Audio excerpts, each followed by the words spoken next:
Could you go a whole day without spending any money? How about a whole week or maybe even longer? That's the idea behind a grassroots organization that's trying to do an economic boycott in hopes to lower prices. We rolled out onto Roosevelt Row on Friday to ask people in part, what's the most expensive thing in your life right now? A mortgage. Electricity. Housing, for sure. Socks? Big purchases or small necessities, there's little in our lives that these consumers would say is affordable.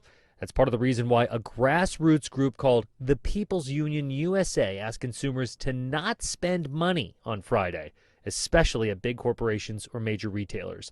Jake says one day of no spending raises awareness. A week or a month could make a real price difference. I think it's something that if we can all band around and do it for one day, then let's see if we can do it for, a week or a month.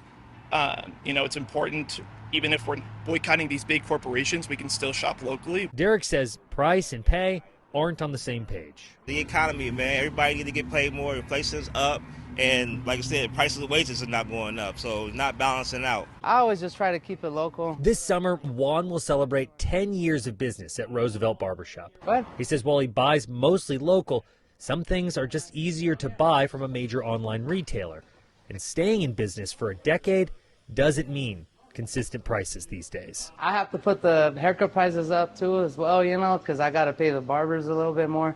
They're commission based, so they are also stuck paying high prices for everything else. The People's Union USA says Friday is just the start of economic boycotts, with longer ones planned for future in hopes to disrupt the economy and perhaps lower prices.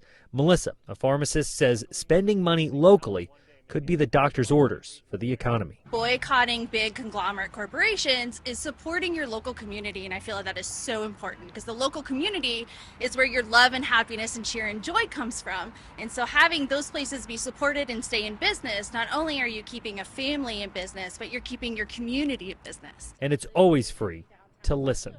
Jordan Bonnke, ABC 15, Arizona.